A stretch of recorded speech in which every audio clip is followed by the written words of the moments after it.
Bonjour à tous, Magali Lagier et Sophie Félix. Donc, on va co-animer ce webinaire. Alors, merci de votre présence. On est plutôt nombreux puisqu'on est déjà 20 participants. Donc, ce qu'on va vous proposer pour que ce soit pas la cacophonie et que vous puissiez chacun vous exprimer et poser toutes les questions qui vous passent par la tête au vu de la présentation qu'on va vous faire, c'est d'utiliser le chat. Alors, je ne sais pas si tout le monde sait utiliser la petite icône bulle là en bas de notre écran qui s'appelle Converser. Ce que je vais vous proposer dans un premier temps, c'est peut-être de façon assez synthétique de vous présenter en deux mots, de nous dire quel est votre intérêt à suivre ce webinaire autour du temps partagé.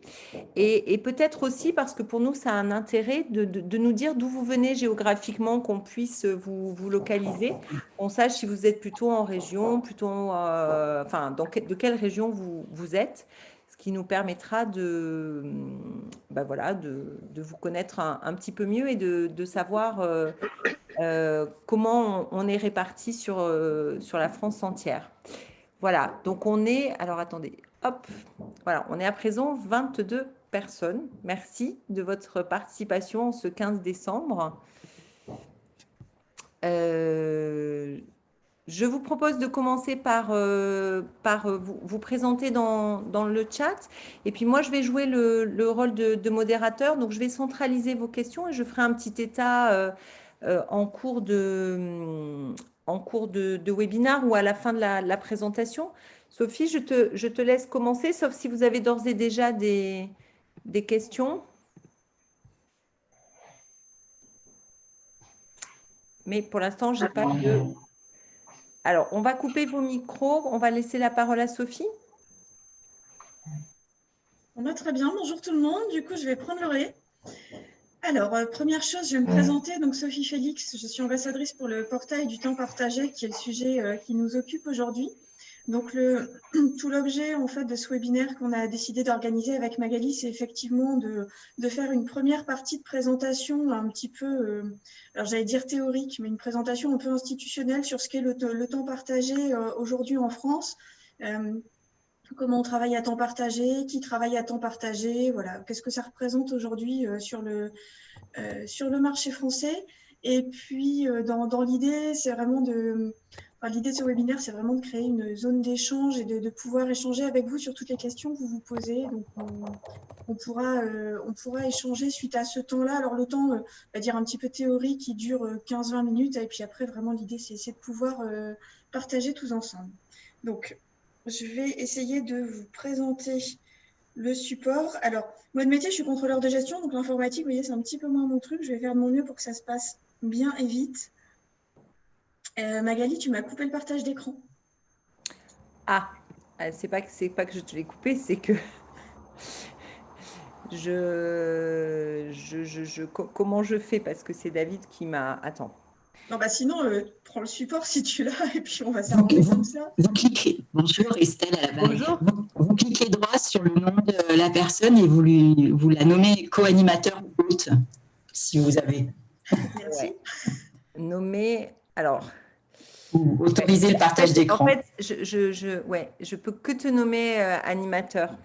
Si je te nomme animateur, je peux pas… mais je vais te nommer animateur, Sophie. Oui, bah oui, pas de souci, puis je te rendrai la main après. Je crains que… Oui, on n'a pas pensé à ça. Excusez-nous, la technique, on débute.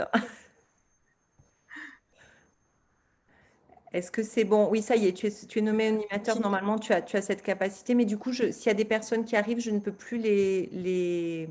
Tu peux plus les faire entrer? Bon, bah, je vais essayer de gérer ça. Si jamais… Bon, on est à 23, donc on devrait être…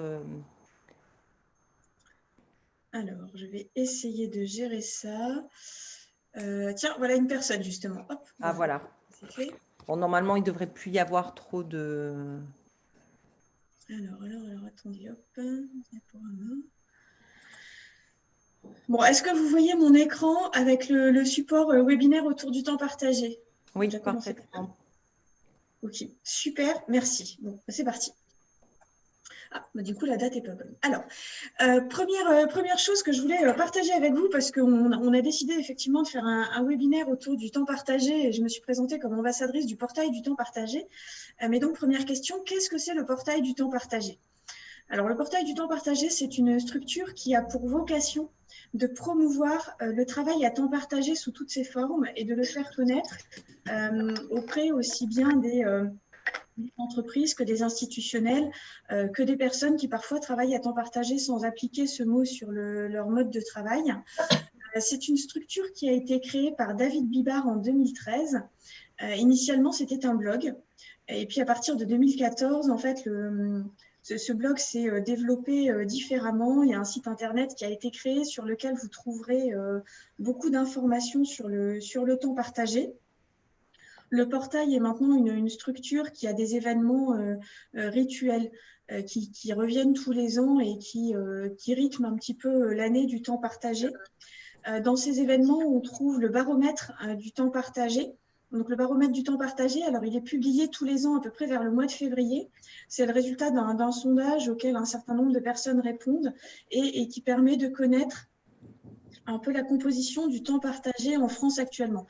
Vous verrez, je vais vous présenter un certain nombre d'informations issues du dernier baromètre, justement, et vous verrez quelles sont les informations qu'on trouve dedans. Donc, j'en profite pour passer un petit message. Il vous reste jusqu'au 21 décembre, je crois, pour répondre au baromètre de cette année. Donc, si vous travaillez à temps partagé, il y a peut-être des personnes dans l'assistance qui travaillent déjà à temps partagé. Vous pouvez aller sur le portail du temps partagé, cliquez sur le lien pour répondre au baromètre et puis ça viendra enrichir les statistiques nationales qu'on peut déjà publier. Donc, le baromètre est publié tous les ans, il fait un petit peu un état des lieux du temps partagé. Les trophées sont un événement également organisé tous les ans qui vise à récompenser les entreprises et les entreprises qui contribuent de manière générale au temps partagé. Alors, dans ces entreprises-là, en fait, il y a plusieurs catégories. Il y a évidemment des entreprises qui font travailler des personnes en temps partagé qui bénéficient de ces bienfaits, mais il y a aussi des personnes comme des structures, pardon, comme des groupements d'employeurs qui viennent soutenir et permettre de développer le travail à temps partagé en France. Donc, les trophées se tiennent traditionnellement vers le mois de juin. Il y a également un salon du temps partagé qui n'est pas mentionné ici, qui se tient traditionnellement au mois d'octobre et qui permet de réunir les différents acteurs et de leur permettre d'échanger ensemble et de faire connaître également le temps partagé. Alors, cette année, évidemment, confinement oblige, c'était un format un petit peu différent. Le salon du temps partagé n'était pas en présentiel, mais il était en distanciel avec alors pas en format webinaire, mais il a été enregistré en vidéo et vous pourrez trouver les vidéos du salon. Elles sont disponibles sur YouTube. Vous trouverez le lien toujours à travers le portail. Dans les événements qui émaillent la vie du portail, on trouve également une lettre du temps partagé qui est publiée très régulièrement et du coup à laquelle vous êtes automatiquement inscrit avec l'inscription à ce webinaire. Et puis, il y a également un livre blanc du temps partagé qui est disponible sur le portail et que nous vous ferons parvenir à la fin du webinaire. Donc ça, ce sont vraiment les événements qui émaillent la vie du portail. Si on vient maintenant plus précisément sur ce qu'est le travail à temps partagé, de manière générale, le travail à temps partagé, c'est l'opportunité pour une entreprise d'accéder aux compétences d'un professionnel sur une fonction donnée, quelques jours par semaine ou par mois, et vraiment avec la notion de durée dans la relation. On est vraiment dans une relation de partenariat. Le principe, c'est que le professionnel connaît très bien l'entreprise dans laquelle il intervient comme s'il était un salarié classique. La différence principale, c'est qu'il n'intervient pas à temps complet. Et c'est cette durée variable qui traduit le concept de travail à temps partagé. Aujourd'hui, comment ça se passe concrètement ? Quand on regarde les métiers dans lesquels les entreprises font appel au temps partagé, on trouve les ressources humaines pour à peu près 1/5. On trouve... Alors, les premières fonctions, c'est assez réparti. On a les ressources humaines, le commercial, le marketing, la finance et la gestion. Mais on trouve également des personnes qui interviennent à temps partagé dans l'administratif, telles que des office managers, ce qui est un métier qui se développe beaucoup, je trouve, en ce moment en temps partagé. Tout ce qui va être relatif à la sécurité, la qualité, l'environnement, développement durable, la communication, l'informatique, l'industrie, l'export. Dans cette cartographie, on voit qu'il n'y a pas vraiment une prédominance d'un métier sur un autre. Tous les secteurs d'activité peuvent être exercés en réalité à temps partagé. Alors après, on a des cibles de clients ou des entreprises avec lesquelles on fonctionne qui peuvent être de tailles différentes, de secteurs d'activité différentes, de contextes différents. Mais exercer à temps partagé, c'est quelque chose qu'on peut faire dans quasiment tous les métiers. Au niveau du temps d'intervention cumulé en entreprise, les personnes qui travaillent à temps partagé, à 40%, travaillent quasiment sur un temps plein. Alors, elles n'ont pas une seule entreprise dans laquelle elles interviennent, évidemment, sinon ce ne serait pas du temps partagé. Mais ce qui veut dire que ce temps plein ou ce quasi-temps plein sur lequel elles travaillent se répartit entre plusieurs entreprises qu'elles accompagnent. Donc, on arrive très bien à compléter un planning de semaine, je veux dire, en travaillant à temps partagé. Qui est-ce qui fait appel au temps partagé? Alors, sur la carte de France, on voit qu'on a quand même un gros point orange au niveau de l'Île-de-France. Effectivement, on a la grosse partie des entreprises qui font appel au temps partagé se situe en Île-de-France. C'est assez cohérent avec le tissu économique national, hein, finalement. Il n'y a pas vraiment de grosses disparités. Mais on trouve également des entreprises qui font appel au temps partagé en priorité sur les grandes villes, sur le reste du territoire français. Après, moi, je connais des personnes qui exercent dans des zones beaucoup moins peuplées, avec une densité d'entreprises moins forte que sur les grandes métropoles. Et néanmoins, ça se passe très bien aussi. Donc, tout ça pour dire que oui, effectivement, plus la densité d'entreprises est importante, évidemment, plus on va trouver de facilité à travailler à temps partagé. Mais globalement, sur l'ensemble du territoire, il est possible d'exercer à peu près partout. Alors, je suis désolée, la petite sonnette, c'est parce que j'allume le webinaire de chez moi et je n'avais pas désactivé. Voilà. Bon, donc lieu d'intervention, on peut exercer à peu près partout en France. Il y a aussi, alors on ne l'a pas mis, mais c'est vrai qu'on pourrait compléter, il y a aussi des personnes qui exercent dans les dom-toms. Donc ça, il faut le savoir parce que ce n'est pas forcément… On a quelqu'un qui est en Martinique, là. Qui nous... Ah bah, super.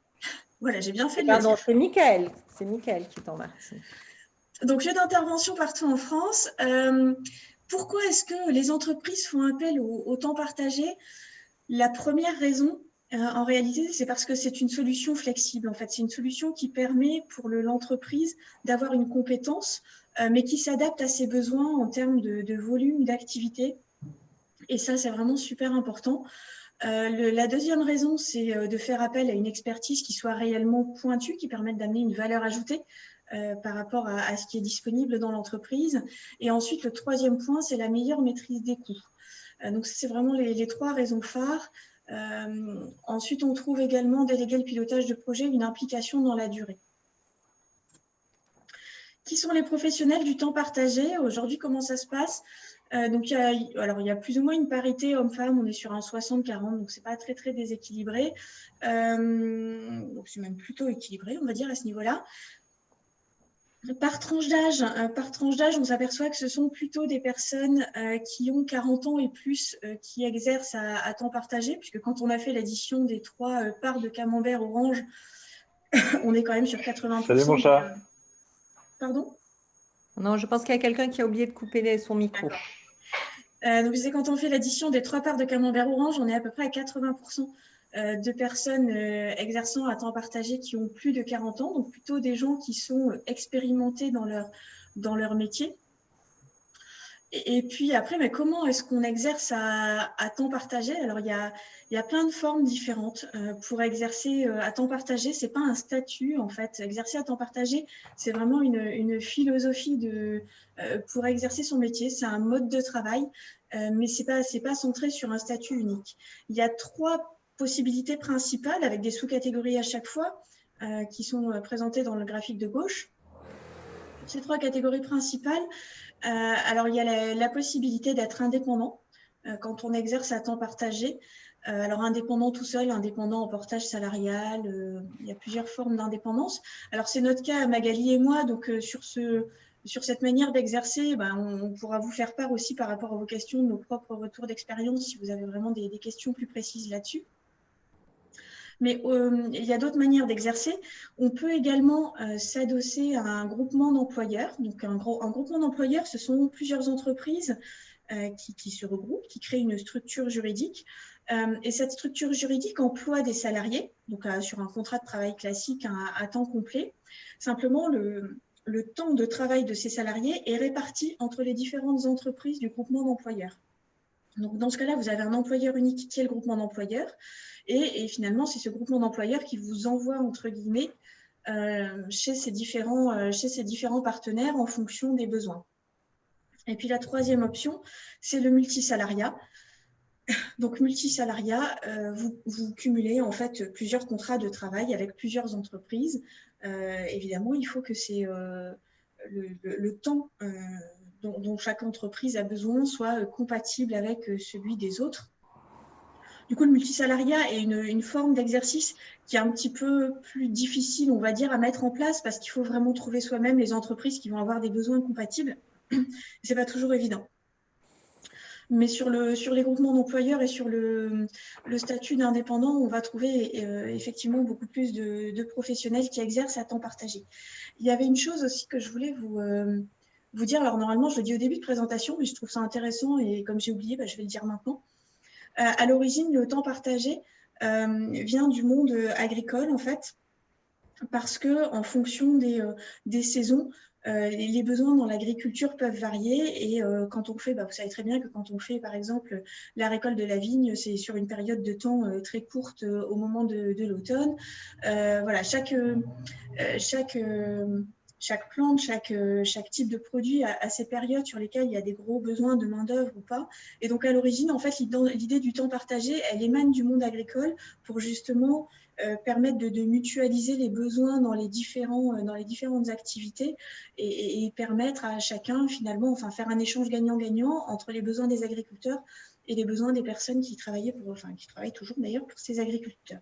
Donc voilà, l'origine, c'était vraiment là, mais maintenant, c'est un mode de travail qui se développe sur de plus en plus de métiers et d'activités et qui tend à se développer sur tous les types de métiers qu'on peut rencontrer actuellement.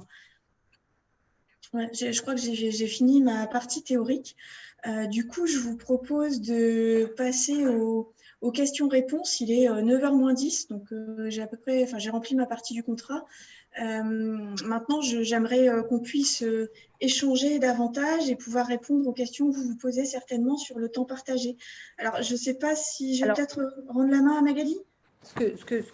Alors, je vais nous présenter pour voir un petit peu le profil des participants. Donc, c'est assez divers sur le territoire. Hein. Vraiment, tout l'Hexagone est représenté, puisque donc on a Mickaël qui est en Martinique, on a des gens qui sont à Lille, d'autres à La Rochelle, Lyon, Grenoble, Paris, la Picardie.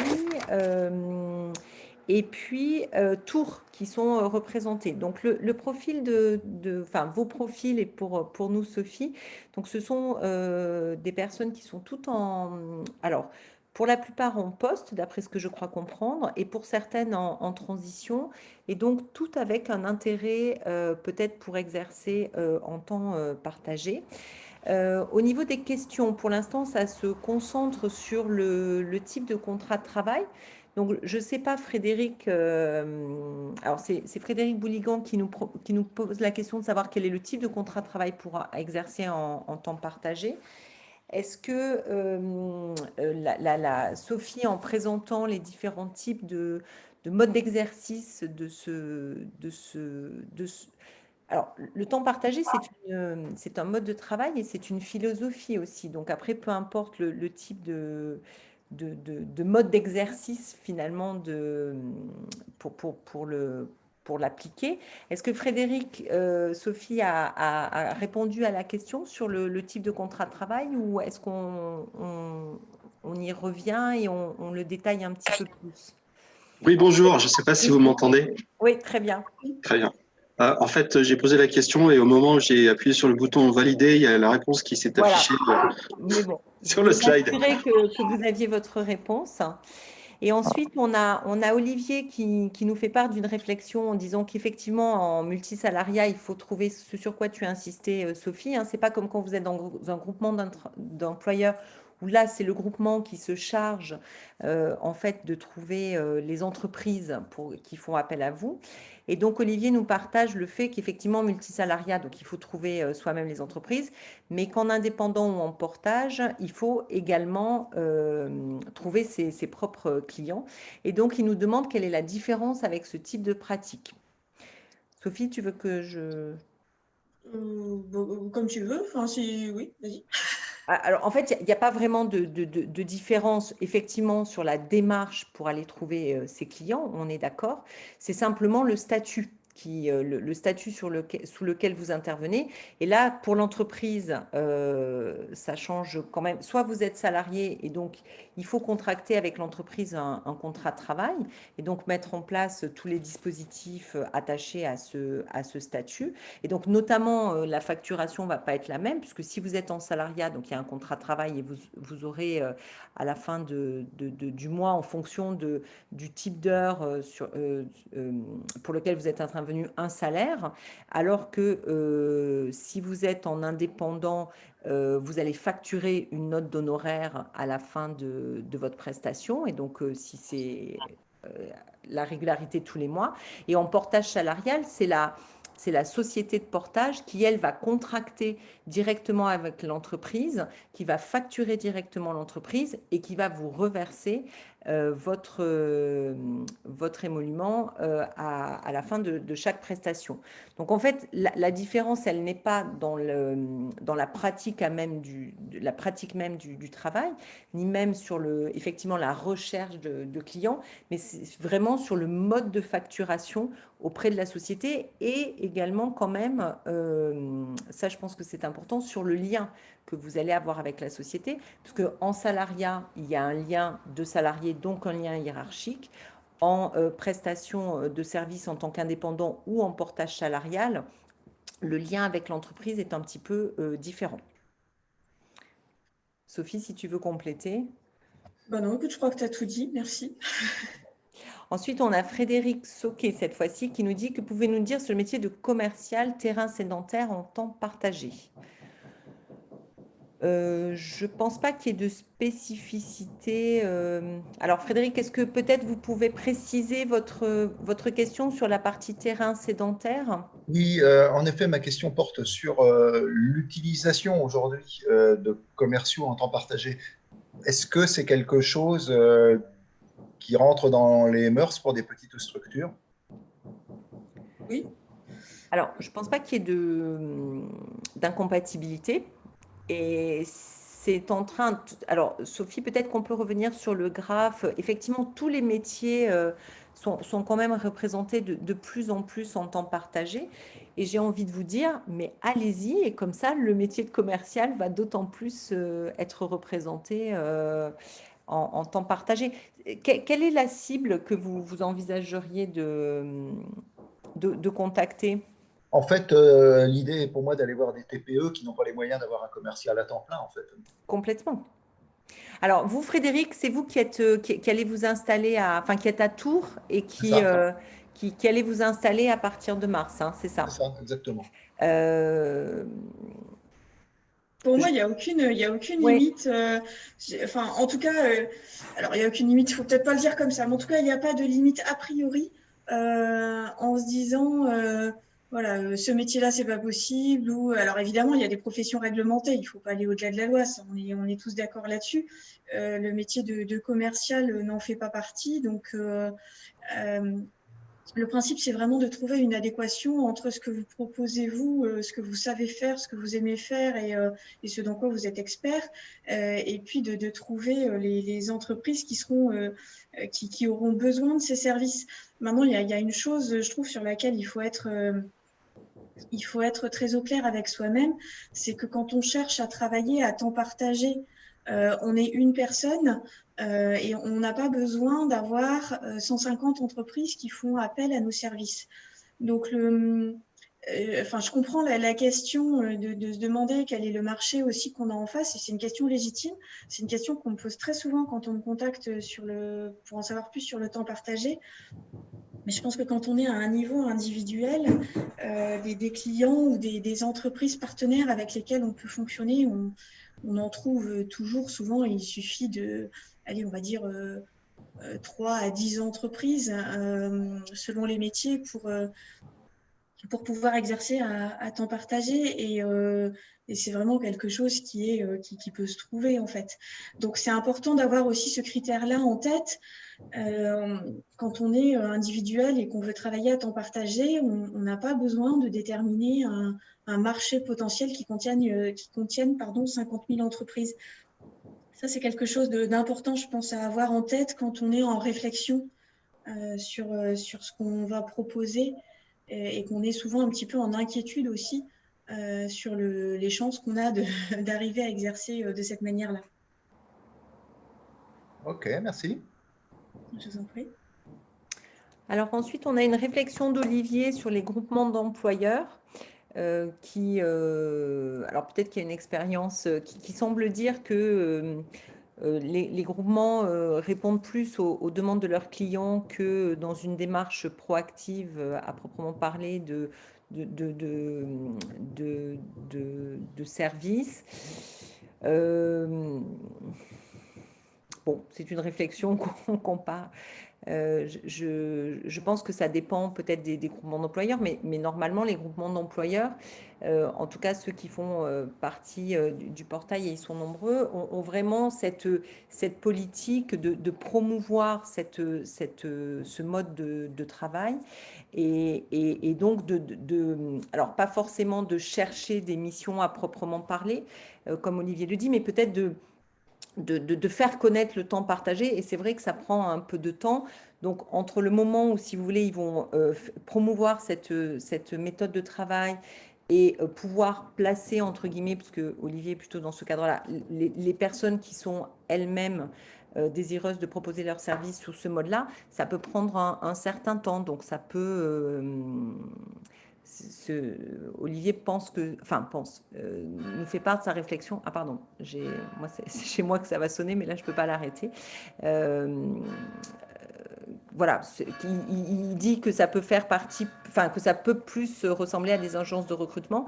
Moi je ne partage pas ce point de vue, mais il faut quand même se dire que le travail à temps partagé est en véritable développement, mais qu'il y a un temps pour les entreprises de l'intégrer, de le comprendre, et que du coup, la demande à proprement parler des entreprises n'est peut-être pas aussi spontanée, et que c'est à nous de leur faire connaître ce type de mode de travail, et que ça prend du temps, et que du coup, les demandes et les groupements d'employeurs font toute cette démarche de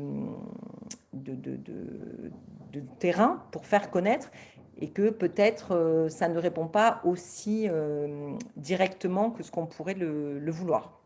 Voilà, en tout cas, c'est ma réflexion. Sophie, je ne sais pas si tu veux compléter ou dire quelque chose. Oui, je voulais compléter, mais pour faire le lien en fait avec la question de Julien, qui demande s'il existe des sociétés de commercialisation sur le type de fonctionnement en temps partagé. Et effectivement, il y a une personne qui a déjà répondu avec la liste des acteurs. Alors effectivement, qui sont des acteurs spécifiques sur des métiers. Donc, on trouve Essentiel Gestion sur le contrôle de gestion, DC Pilote qui est plutôt sur la direction financière, Finaxim qui exerce plusieurs métiers, mais notamment la direction financière et les ressources humaines. La FNATTP, qui est une structure partenaire du portail. Tiens, je ne vous ai pas présenté les partenaires tout à l'heure. Oui, et on a une question sur la FNATTP pour savoir si effectivement ils ont des partenariats en région. Oui, alors ils ont des partenariats en région sur des structures qui s'appellent les CTP. Donc, ne cherchez pas FNATTP dans les départements, ça s'appelle CTP. Il y en a dans de nombreux départements français, mais pas partout. Parce que moi, par exemple, je suis dans le Nord, et il n'y en a pas. Donc après, ça dépend un petit peu où vous êtes. Voilà, puis il y a d'autres structures comme encore la SNGE. Moi, ce que je voulais compléter, c'est qu'il y avait également des plateformes qui permettent de faciliter la mise en relation avec des entreprises qui auraient un besoin. Moi, je n'ai jamais trop testé ces plateformes, donc je ne vous parlerai pas des résultats, mais néanmoins, une plateforme qui est quand même très connue dans le milieu des indépendants, c'est la plateforme Malt. Elle s'appelle MALT. Après, alors celle-là est vraiment sur les indépendants de manière générale. On n'est pas forcément sur le travail à temps partagé de manière ciblée. Il y a une plateforme qui est issue du Nord, qui est vraiment ciblée sur le temps partagé, qui s'appelle Peace Business. Peace comme la paix en anglais, P-E-A-C-E. Il y a bien évidemment la plateforme qui est liée au portail qui s'appelle Talent Partagé. Après, je ne sais pas s'il y en a d'autres. En tout cas, ce sont celles qui me viennent en tête. Donc, il y a également possibilité de passer par ces plateformes pour créer des connexions avec des entreprises potentielles. Mais ceci dit, alors il y avait une autre question, je crois, qui avait été posée tout au début du webinaire. Selon le métier que vous exercez, ça peut être plus ou moins différent, mais en tout cas, moi, sur mon métier de finance, le vecteur le plus important en fait, de rencontre avec des entreprises qui ont un besoin, c'est le réseau, hein, très clairement. Donc, c'est le fait de travailler son réseau, de travailler ses relations, qui est le plus fort et aussi le plus sûr vecteur de connexion avec des entreprises qui ont un besoin. Donc, c'est un travail qu'il ne faut pas sous-estimer. Ça, c'est vraiment important. Et j'avais vu passer une autre question, du coup, j'en profite dans le chat, qui disait combien faut-il de clients Le client, oui, de Philippe. Voilà. Alors, Philippe, si je ne me trompe pas, vous êtes coach et vous êtes basé dans le Nord. Alors, du coup, je pense que chacun a un métier qui est différent. Vous, dans votre métier, je ne sais pas comment ça se traduit parce qu'il faut regarder ça par rapport à la durée d'accompagnement moyenne d'un client. Moi, je sais que dans le contrôle de gestion, quand j'ai entre 3 et 5 clients, je suis occupée à temps complet. Donc, il ne me faut pas plus. Après, ça devient ingérable. Magali, dans ton métier, je ne sais pas comment ça se passe. Oui, moi aussi. Alors, moi, c'est vrai que je ne me suis pas présentée, pardon. Magali Lagier, moi, je propose du secrétariat général en temps partagé. Donc, j'ai un métier qui est un petit peu, pour rebondir sur le métier de commercial, qui est un petit peu décalé et qui est moins aujourd'hui, enfin décalé, qui est moins développé en matière de temps partagé, mais je l'installe et je l'ai installé. Alors, moi aussi, compte tenu de mon type de mission et de la facturation qui est attachée aussi, je n'ai pas besoin d'un volume de clients très conséquent. Par contre, ce qui est important, c'est de toujours, comme le disait Sophie, d'être toujours dans le réseau. Mais comme on le fait quand on est entrepreneur classique, en fait, c'est de vraiment… moi, ma plus grande source c'est mes clients, en fait, qui parlent de moi à d'autres clients et je suis en permanence toujours en train de réseauter, d'essayer de me faire connaître pour développer mes clients. Mais je n'ai pas de nombre minimal non plus. Moi, c'est vrai que, oui, aussi, comme toi, Sophie, Alors, parce pour qu'on est sur préciser, la pardon, service. Oui. pardon, pour préciser la question, merci Sophie, je crois qu'on habite dans la même ville d'ailleurs, Oui, du nord de la métropole de Lille. c'est ça. Qu'est-ce que je voulais… pour préciser ma question, c'était plutôt en lien avec la réglementation. Est-ce que si j'ai un client, quand je suis… Alors pour moi, tout va bien, je ne cherche pas à être en temps partagé, je suis colis d'affaires, ça va bien, je suis indépendant.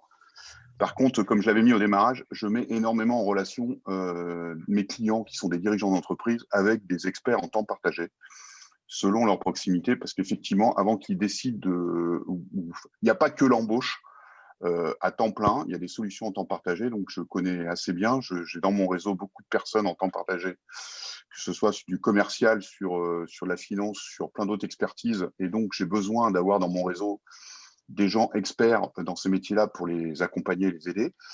Ça, c'est une chose. Donc, pensez aux coachs d'affaires pour ceux qui veulent entendre partager parce qu'ils peuvent vous apporter du business. Ils ne sont pas experts dans leur métier. Ils ont besoin peut-être de travailler des experts en complément du coaching qu'ils font avec les dirigeants. Ça, c'est un point. Là, pour revenir sur le minima, ma question était vraiment d'un point de vue légal. Est-ce que si moi, je suis entrepreneur et que je travaille avec un seul client en temps partagé, ce n'est pas du salariat déguisé?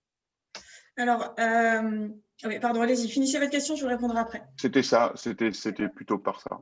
Alors, le salariat déguisé, effectivement, c'est une très bonne question. Moi, je fais partie du comité de recours des entreprises au sein de l'URSSAF. Et effectivement, c'est une question qui vient de manière assez régulière et de plus en plus sur de l'intervention en temps partagé. Très clairement, ce qui va être un critère de jugement, c'est la possible existence d'un lien de subordination entre l'entreprise et la personne qui travaille à temps partagé. Et ce lien de subordination, il y a plusieurs manières de le montrer.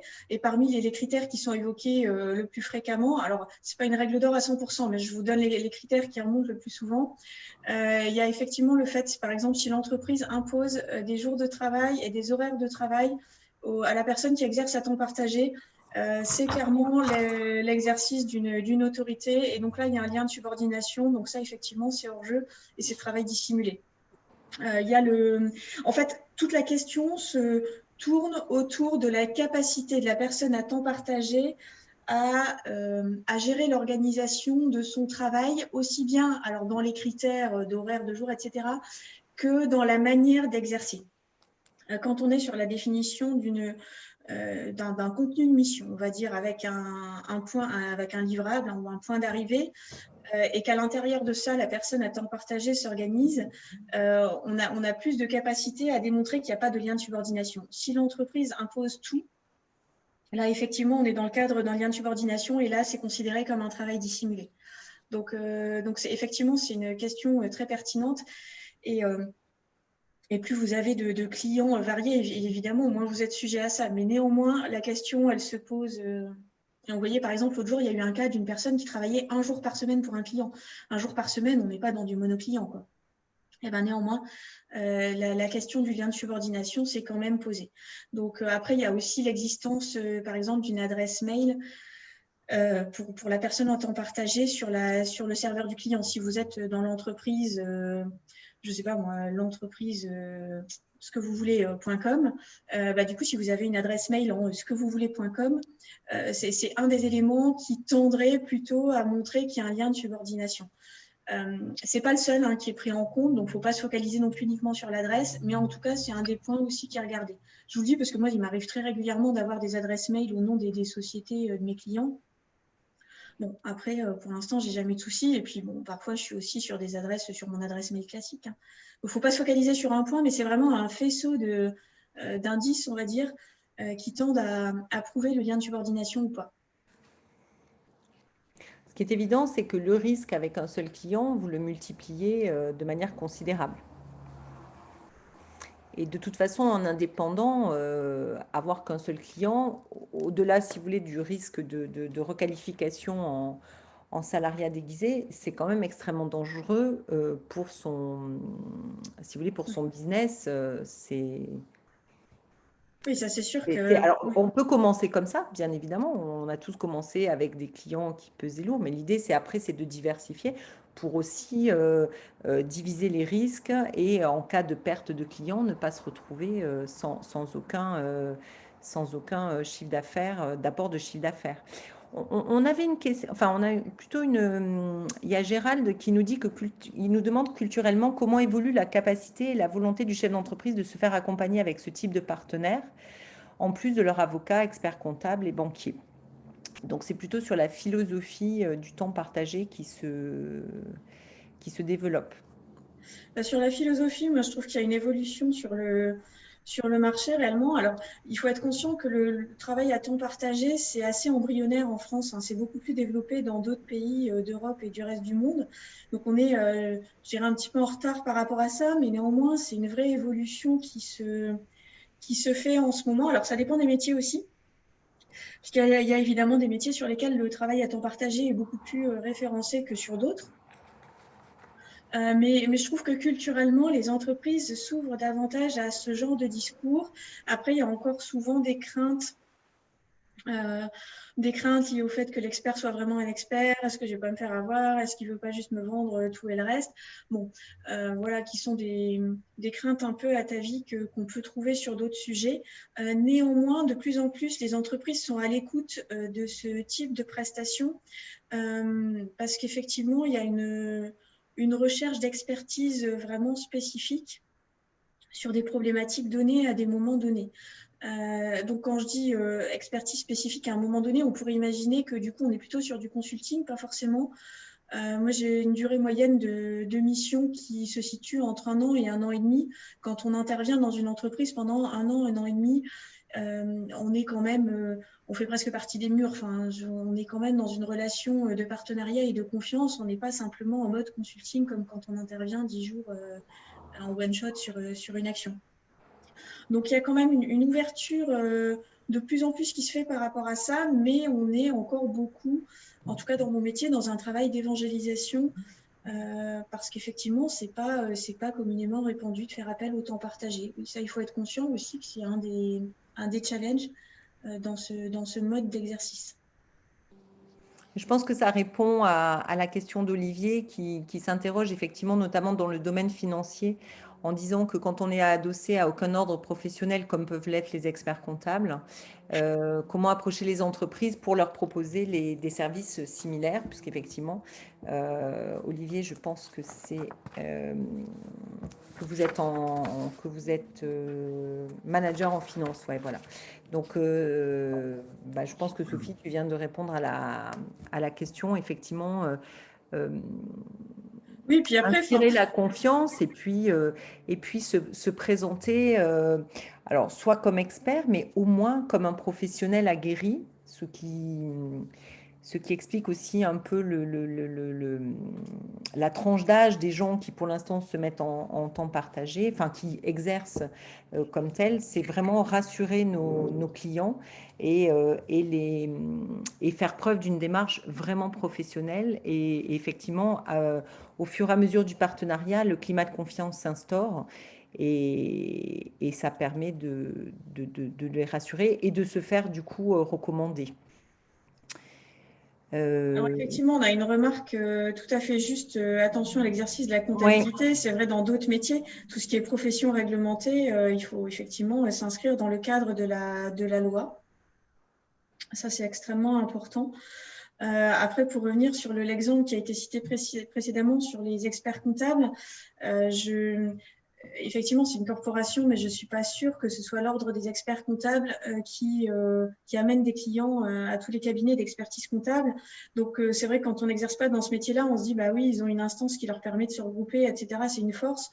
Bon, pour finir, c'est quand même chaque cabinet qui va développer sa clientèle propre.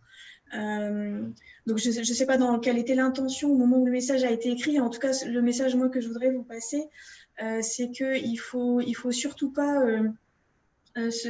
s'inquiéter ou se dire ah là là mais ils sont plus forts parce qu'ils sont regroupés. Bon, en fait dans tous les métiers chacun va développer son réseau de partenaires et de clients avec les moyens dont il dispose. Et après également il y a souvent des possibilités de se regrouper soit entre professionnels du même métier où on développe des synergies où on est plus fort à plusieurs que tout seul, soit possibilité de se regrouper sur des métiers complémentaires, où là, dans ce cas-là, on va chercher une offre de valeur qui est différente.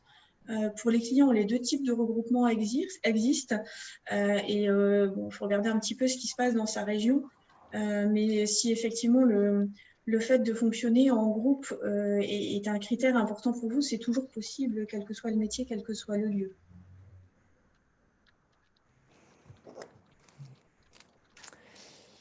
Alors, je pense qu'on a répondu à l'ensemble des questions. Merde. Sauf peut-être, oui.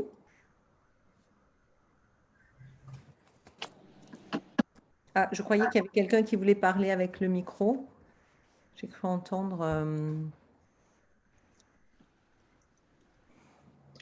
Oui, Olivier, effectivement, les experts comptables, c'est des professions réglementées, donc ça peut rassurer, mais nous aussi, en tant que si vous voulez, vous allez avoir une approche différente, en fait. Vous allez avoir une approche différente et surtout une approche complémentaire. Je pense qu'il ne faut pas se mettre en concurrence. Vous n'avez pas la même... c'est pas le même métier d'être expert en finance et que d'être expert comptable. Les experts comptables ont une mission qui est très précise et vous pouvez en avoir une autre et qui est très complémentaire et vous pouvez travailler en partenariat avec l'expert comptable. C'est pourquoi d'ailleurs vous disiez qu'il recherche des DAF. parce que c'est important pour l'expert comptable de pouvoir s'appuyer sur quelqu'un en interne dans l'entreprise qui va lui servir de relais et qui va être son référent. Parce que le chef d'entreprise, il a la possibilité comme ça de se concentrer sur son cœur de métier qui n'est pas forcément la finance de son entreprise. Il y a Monsieur Bouligan qui souhaiterait prendre la parole. Oui, Oui, merci. C'est bon, vous m'entendez là? oui. Ok, parfait. En fait, en ce qui concerne les experts comptables et les DAF externes, il y a une révolution sur le marché dans le sens où les experts comptables sont en train de s'interroger sur leurs fonctions dans les entreprises. Tout à l'heure, on parlait, il y a 2 ou 3 messages qui sont passés sur Rivalis. Rivalis, c'est la TPE. 1 ou 2 entreprises. Les DAF, les experts comptables s'en occupent pas. Et c'est d'ailleurs, il y a un cabinet sur Toulouse ou dans le coin là-bas qui est en train de développer une franchise sur le sujet. Pour venir après sur les entreprises, sur la segmentation des entreprises, vous avez les boîtes qui font à peu près moins de 10 millions de chiffre d'affaires jusqu'à 38 millions, j'en ai vu une, qui n'ont pas forcément de DAF en interne et qui vont en rechercher en externe. Et ça, c'est un job que ne peuvent pas faire les experts comptables parce qu'ils ne sont pas en présence dans l'entreprise et puis ils ne maîtrisent pas le flux immédiat. La clé du succès de l'opération, c'est la maîtrise de la trésorerie et ils ne savent pas faire. Donc il y a aujourd'hui un grand job entre les DAF externes et les experts comptables et chacun est en train de tirer la couverture pour savoir qui c'est qui va récupérer le pactole. Parce que le conseil en entreprise, les experts comptables sont très doués, ils ont été mandatés par le gouvernement pour lever les taxes, c'est pour ça qu'il y a une ordonnance en 45, mais ce n'est pas des spécialistes de l'entreprise et de la gestion, notamment tout ce qui est opérationnel et tout ça. Et donc aujourd'hui, il y a une vraie mutation et les DAF externes ont tout intérêt à se positionner sur le marché. Sauf qu'il n'y a pas de visibilité. Moi, j'ai commencé à bosser avec avec le MEDEF ici en local. Mais pour ça, il faudra avoir une visibilité. Et le gros problème du portail à temps partagé, à ce point même qu'il n'y a même plus d'antennes de portail à temps partagé sur Grenoble, parce que, alors, je ne sais pas pourquoi elle a disparu. Eh bien, on vous attend. Non, mais j'essaie, c'est ce que m'a dit aussi le gars de la Lisière du Nord. Non, mais Ah non, mais si vous voulez, la représentation locale, oui, il m'a dit, tu fais ce que tu veux. c'est les relais. C'est notre rôle. J'ai compris. Mais c'est un gros On est parti paradoxe. d'un constat. Non, mais c'est important quand même de rester sur la philosophie. Si vous voulez, nous, avec Sophie et d'autres, on y croit, on travaille comme cela, chacun dans des métiers différents. Et c'est ce qui fait la richesse, c'est cette diversité justement et de localisation géographique et de métier. Cette expertise, chacun dans nos métiers, l'idée c'est de pouvoir l'offrir à des entreprises qui effectivement n'ont pas la capacité d'intégrer quelqu'un en interne et de se diffuser et donc de promouvoir, si vous voulez, cette notion de temps partagé, cette philosophie de travail. Moi, je tiens vraiment à cette notion de philosophie. Et donc, s'il n'y a pas de personnes à Grenoble, mais nous serions ravis de vous accueillir dans le portail. Non, mais j'essaie. Promouvoir. C'est l'idée, si vous voulez.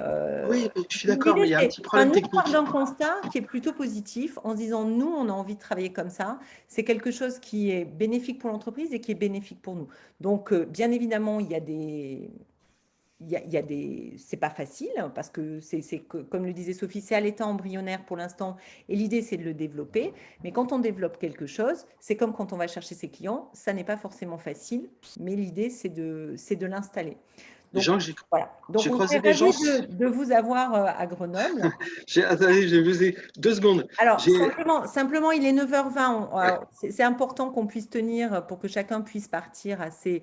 Donc, Frédéric, on serait ravis de continuer peut-être la discussion. Or, je pense que c'est important qu'on tienne notre... On a déjà un petit peu dépassé. Et comme on est tous des professionnels, on a tous des rendez-vous derrière. Mais sachez que moi, je voudrais clôturer là-dessus. Bien évidemment que ça n'est pas évident, mais c'est faisable largement. Et moi, je suis si vous voulez, moi, je suis dans un métier qui est très, très, très peu développé en temps partagé, et pour autant, les clients sont réceptifs. Mais ça demande un travail de longue haleine, d'explication, de présentation, de rassurer. Mais ça s'installe petit à petit. Soyez-en certains. Donc, pour ceux qui souhaiteraient basculer dans cette philosophie de travail, on vous y encourage vivement. Et c'est faisable, malgré toutes les difficultés. Et bien évidemment, la réglementation des professions doit être respectée si vous intervenez dans ce cadre-là. Mais il y a de la place. Il y a de la place. Les entreprises nous attendent. Soyez-en certains. Je voudrais dire un petit mot avant qu'on se quitte. Enfin, déjà, on espère que ça vous a plu. Mais pour en être tout à fait sûr et savoir ce que vous avez aimé et ce que vous n'avez pas aimé, en fait, on va vous envoyer un lien vers un questionnaire qui est forcément super important pour nous parce que l'idée de ces webinaires, c'est effectivement de répondre à toutes vos questions et puis de pouvoir vous amener une réflexion un peu nouvelle, un peu différente ou de conforter votre opinion. Et donc, du coup, on va vous envoyer ce sondage pour avoir votre retour sur le webinaire, si vous voulez bien y répondre, s'il vous plaît. On vous remercie par avance. Et vous avez nos coordonnées, donc n'hésitez pas à nous contacter en privé. On répondra bien volontiers à toutes vos questions et on est très ouvert au débat. Bonne journée à tous. Merci. Merci beaucoup. Bonne journée. Merci, bonne journée. Au revoir. Au revoir. Bonne journée.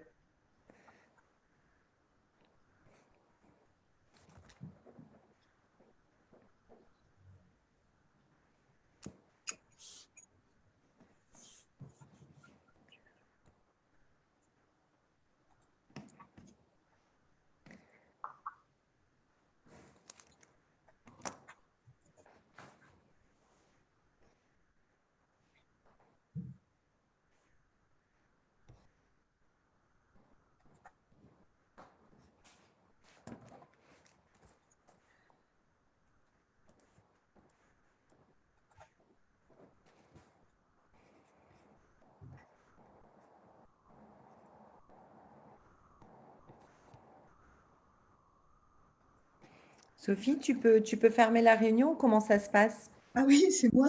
Je sais Tu pas. peux les désactiver? Attends, je teste. Attends, je coupe ici.